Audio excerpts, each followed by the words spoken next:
Bom dia, boa tarde, né, boa noite. Eu não sei em qual momento, né, esse vídeo vai estar sendo visto, né? Mas eu me chamo Edmário Gomes Figueiredo, né? Sou técnico em agroecologia. Sou licenciado em ciências biológicas, né? Atualmente estou atuando pelo ProSemiárido no território Buzeiro. E estou aqui hoje, né, para discutir um tema muito importante, né, que são algumas dificuldades que o apicultor tem, principalmente, né, na bacia de Jacuípe e no Piemonte da Diamantina, né, que são territórios aí vizinhos e que as dificuldades são bem parecidas, né, uma com a outra. E acho que o maior desafio, a maior dificuldade que o apicultor vem encontrando principalmente aí, né, com relação à seca e alguns predadores, né? Com relação à seca, isso é uma coisa que o apicultor, infelizmente, não tem como estar controlando, mas tem cuidados que ajudam na produção, ajuda a manter o enxame, né, sempre forte, para que quando chegar nos períodos, né, de florada, períodos das chuvas, a produção, né, o apicultor consiga alcançar a produção de forma mais rápida, né? Durante esse período de seca, é muito importante a gente destacar que o apiário tem que ter sempre uma boa disponibilidade de água, e água de boa qualidade. É muito importante isso, né? Porque é pela água, né, que vai ser feito o mel, e para que tenha um mel também de alta qualidade, é importante que tenha água e todos os seus outros componentes, né, de boa qualidade. Tem que ter uma alimentação no período de seca, se necessário, né? No processo de manutenção, a gente sempre observa se o enxame está precisando ou não de alimentação. E o apicultor ele tem que entender que não é porque está no período de seca que ele não tem que ter atenção, né, com seus enxames.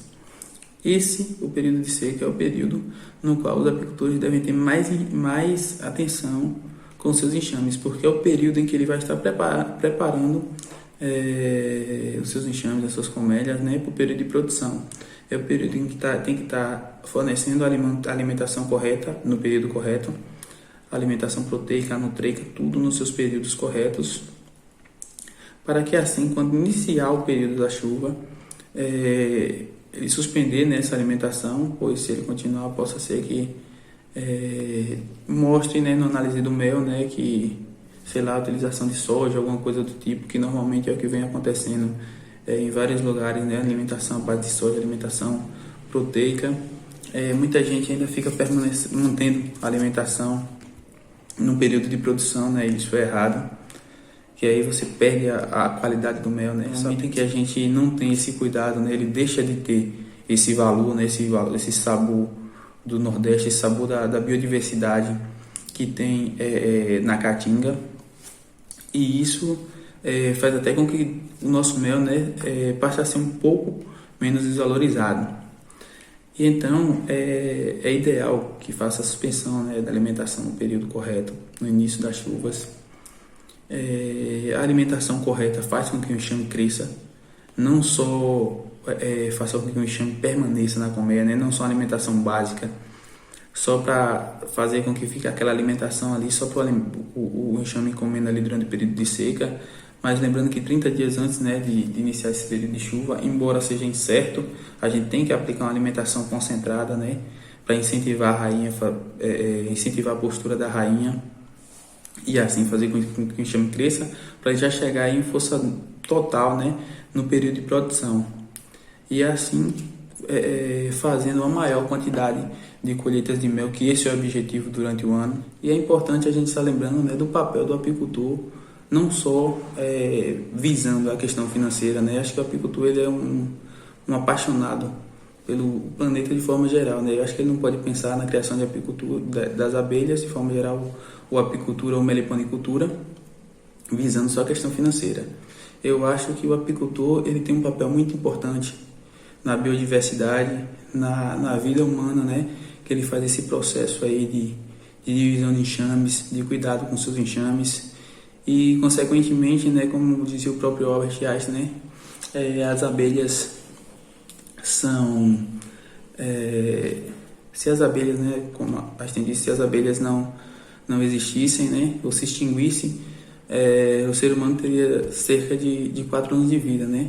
porque automaticamente, né, sem a flora não existe a fauna, e sem a fauna, consequentemente, também não vai existir a vida humana, pois quando uma espécie deixar de existir, né, consequentemente vai causar um impacto muito grande também nas demais e assim sucessivamente. É muito importante a gente destacar isso. E o apicultor ele tem esse papel, né, sempre propagando, sempre dividindo e sempre fazendo com que os seus enxames venham a crescer e se multiplicar. O apicultor, diante de todas as dificuldades, não só dificuldades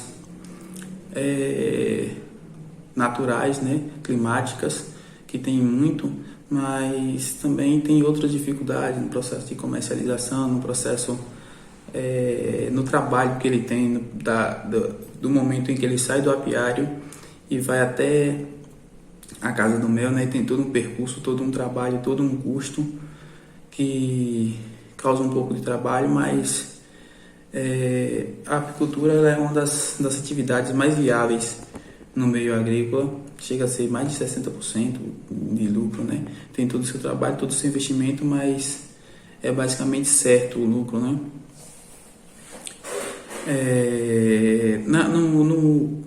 No território da Bacia Jacuípe, eu trabalhei lá durante um período, e nesse período que eu trabalhei lá eu junto com alguns apicultores, né, a gente tivemos algumas ideias muito importantes, tanto para a propriedade como para a natureza de forma geral, né, que é essa questão da produção de mudas da caatinga. Embora tenha um crescimento lento, mas tem algumas espécies nas quais floram, né, de forma um pouco mais precoce, e aí a gente tem essa ideia aí de estar produzindo para que faça o reflorestamento, né, das áreas do apiário, próximo ao apiário, para que quando chegar nos períodos de estiagem, né, tem algumas espécies até que costumam florescer, né, nesse período, sempre tem uma reservazinha de alimento ali, em que elas possam ir lá colher o seu pólen, né, o seu néctar, e estar produzindo pelo menos o suficiente, né, para elas estarem se alimentando no período de seca, fazendo com que diminua, né, o custo da alimentação, né, para as abelhas, né, consequentemente causando um impacto menor no bolso do apicultor, né, que é essa a intenção da apicultura, ser o mais viável possível, né? O apicultor lá em nossa região tem uma dificuldade muito grande no processo de colheita, porque infelizmente, né, as casas do mel que temos disponível na maioria das vezes são bastante distantes, né, do apiário, do apicultor, e aí tem que fazer contratação de gente, contratação de carro para fazer o transporte, e muitas das vezes o transporte em um único dia não dá tempo, né, porque tem que levar as melgueiras, fazer todo o processamento, depois ir lá no dia seguinte para pegar as melgueiras para repor no apiário, e aí isso aí acaba que tem um custo maior, né, para o apicultor. E a gente lá vinha trabalhando algumas coisas importantes, né? Quando a gente estava fazendo as colheitas, por exemplo, a gente nunca fazia a colheita de um único apicultor, né? Sempre chamava 2 ou 3 apicultores para diminuir o custo no frete, né? Diminuir o custo no combustível e também evitar pagar mão de obras, né? Mão de obra externa, né? Fazer a contratação de uma outra pessoa, né? Para estar ajudando. Já que como a gente chamava 3 apicultores de uma vez, eu estava junto, aí já era 4, 5 pessoas junto. Aí dava para fazer toda a colheita tranquila, sem ter que cobrar, sem ter que contratar ninguém de fora para estar ajudando nesse processo, né? Ainda tem algumas outras dificuldades ainda que a gente ainda não conseguiu encontrar uma resposta mais concreta, né? Essa variação do preço do mel, quando se trata do processo de comercialização, vem atrapalhando bastante também a vida do apicultor, né? Em um ano o mel está de R$5, no ano seguinte está de 11, está de 9, está de 12. E isso aí, né? O apicultor ainda está sem essa segurança, né? Já que quando faz o processamento, nem sempre, né, as casas do mel estão dispostas a estar comprando, as cooperativas também nem sempre estão comprando, só compram mais quando chega no período, porque tem como estar passando para as empresas que fazem a exportação, e aí tem todo esse processo que ainda está deixando o apicultor meio inseguro, mas a gente como apicultor, eu sou apicultor também, A gente vai sempre se reunindo, isso é importante, né? Quanto mais apicultor, melhor. E sempre se reunindo, né? Para lutar, em prol, né? De conseguir melhores mercados de trabalho, digamos assim, de mercados de comercialização, digamos assim, né? Pois a gente lá vem se reunindo, né? Junto com um colega da Casa do Mel, sempre fazendo as colheitas, né, acumulando mel e entrando em contato, né, com os atravessadores, digamos assim, né, porque ou diretamente com as empresas, né, normalmente é feita pela Breia, né, lá na Bacia Jacuípe. A gente entra em contato, né, com um representante da Breia, ele já vem, já compra todo o mel com pagamento na hora, né, que isso é importante, né, o que anima o apicultor está receber o dinheiro todo na mão, né, tudo de uma vez, é muito importante isso. É completamente diferente da gente levar para casa e comerciar litro a litro ou qualquer coisa do tipo. Mas é uma estratégia, né, que até então vem funcionando, não como a gente gostaria, né, porque nem sempre a gente tem apicultor suficiente para estar montando um grande lote, né, para estar fazendo esse envio para a empresa. Mas até então vem funcionando, a gente vem trabalhando para que tenhamos novos mercados sempre, né, procurando sempre uma melhora. Boa noite, pessoal. Eu sou Dorival Medrado Rocha, moro aqui na Lagoa Funda, município de Andorinha, Bahia. Eu sou apicultor há mais de 30 anos. Então, esse período, a gente tem tido vários pontos negativos e pontos positivos. Vou pontuar 3 pontos negativos e 3 pontos positivos.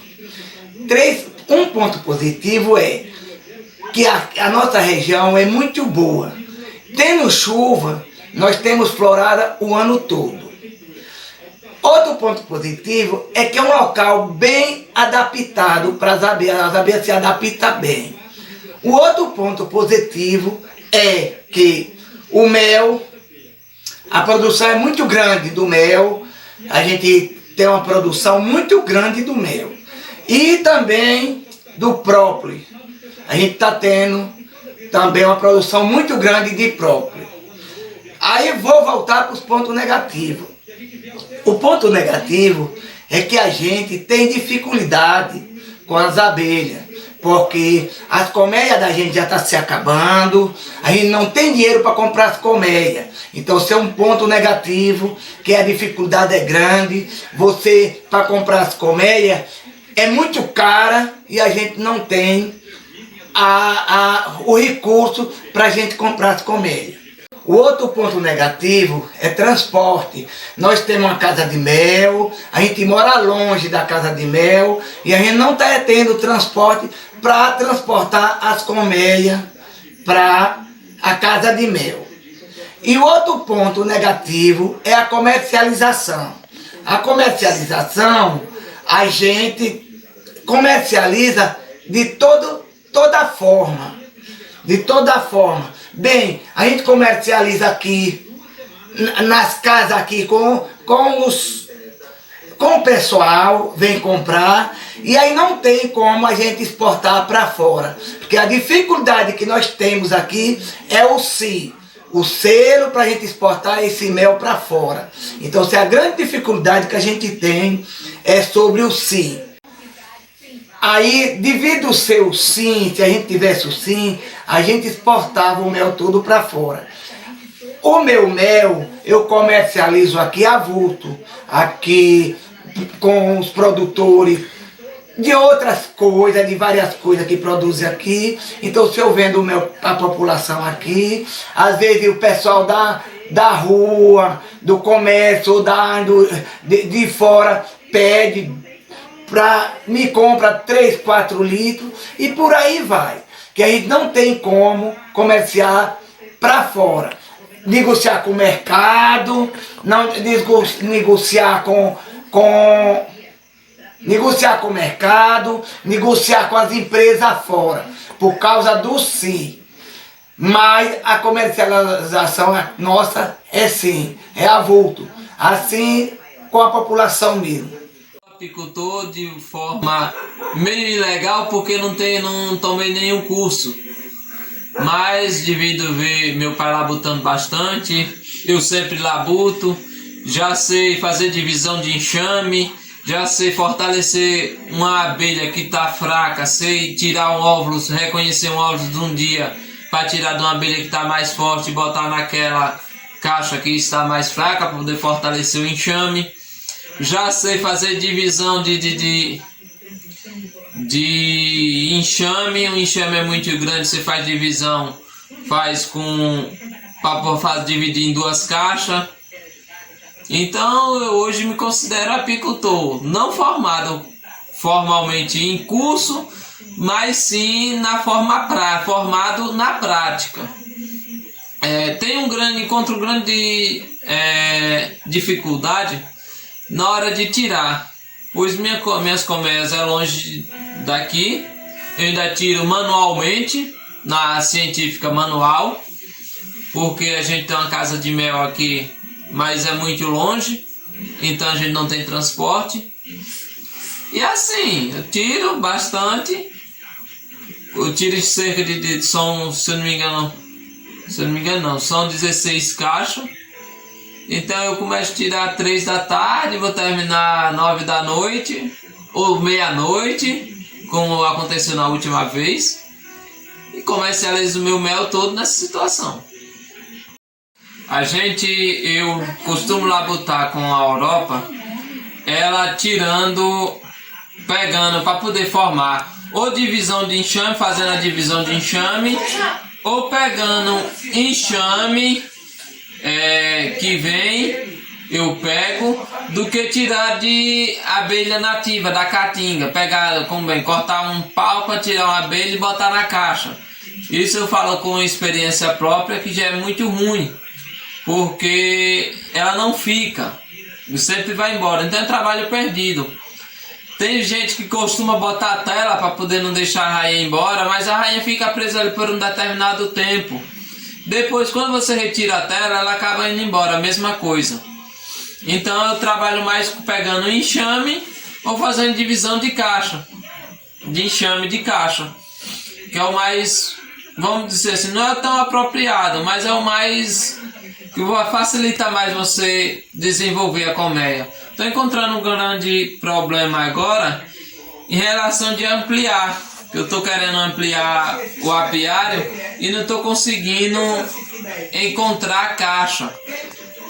Fiz 2 caixas manualmente de madeira emburana veia seca. Acabei achando os 2 troncos de emburana, cortei, levei para um rapaz, o rapaz fez. É um pouco caro, mas foi com que rendi mais 2. E para poder a gente encontrar, para poder comprar é muito complicado, porque a gente mora aqui na roça, você recebe, como eu vendo o mel de retalho, de litro em litro, então não tem como receber o dinheiro todo junto, você sempre recebe aos poucos. Aí quando você recebe, que vai vender, que vende o último litro para receber, já passou muito tempo. Então a gente acaba gastando, surgindo outras necessidades, a gente acaba gastando. Olá pessoal, como vocês sabem, meu nome é Aderaldo, sou coordenador pela COFASP do Bahia Produtiva, aqui no lote 16. Resolvi fazer essa pequena participação no vídeo para deixar para vocês alguns questionamentos diante de tudo que foi falado aqui, porque eu achei muito importante, uma pauta muito importante, e percebi que durante os relatos de dificuldades, tanto na produção quanto comercialização, a gente precisa fazer uma avaliação do nosso papel dentro dessa magnífica cadeia. E aí, do primeiro questionamento que eu falo seria a disponibilidade, seria no tocante à disponibilidade de plantas melíferas na sua propriedade. Já parou para pensar quais e quantas são e a época de floração delas? Já fez essa anotação? Vocês já fizeram essa anotação, esse catálogo? Esse registro de informações que são importantíssimas? Outra coisa que é bastante importante é se perguntar qual é o tipo de rede que eu faço parte, seja de consumo, seja de compra, seja de comercialização ou principalmente estudo. Porque a gente pode perceber nos relatos que existem muitas dificuldades na aquisição de melgueira, na aquisição de material, na comercialização dos produtos devido ao volume. Então, assim, por ser pequeno e não compensar, se pergunte aonde você se encontra nesse universo de coletividade dentro da apicultura e procure entender o espaço que está em volta de você, assim como as abelhas fazem para sobreviver. Comece a fazer esse tipo de questionamento também, porque assim as abelhas já nos dão o exemplo de uma coletividade em prol de um movimento maior. Então vamos copiar, porque o que é bom a gente precisa copiar. Então você precisa se perceber dentro desse coletivo de produção, na sua região principalmente, para poder você saber quais ferramentas estão disponíveis para poder você usar em prol do seu empreendimento, da sua atividade. Tudo isso é muito importante se perceber dentro desse coletivo que é a apicultura e a meliponicultura. E para finalizar essa tarefinha de discussão, eu trago para vocês um importante ponto, que é a questão da alimentação, né? Então assim, a alimentação artificial realmente ela interfere na qualidade do mel, seja ela em excesso ou seja ela em pequenas quantidades? Se perguntem isso. O pessoal do vídeo falou bastante de alimentação, né? Então vocês precisam se perguntar, porque da mesma forma que a gente alimenta uma ovelha, a gente alimenta uma cabra, uma galinha, um bovino, a gente precisa alimentar as abelhas. As abelhas, elas não respeitam cerca, mas pensa nos bichinhos que exigem qualidade em tudo que fazem. A exemplo, a estrutura da casa delas, as formas que elas vivem, que elas se alimentam, que elas procuram alimento. Então, esse é meu recadinho no vídeo de hoje e eu volto em outros vídeos, viu? Curtam os vídeos que a gente está fazendo com muito carinho, com muita dedicação e espero que vocês estejam gostando. A Terra Distância é uma adaptação das atividades de assistência técnica e extensão rural do Bahia Produtiva, projeto do Governo do Estado da Bahia, por meio da Secretaria de Desenvolvimento Rural do Estado da Bahia, executado pela CAR, Companhia de Desenvolvimento e Ação Regional, com recursos provenientes de acordo de empréstimo com o Banco Mundial.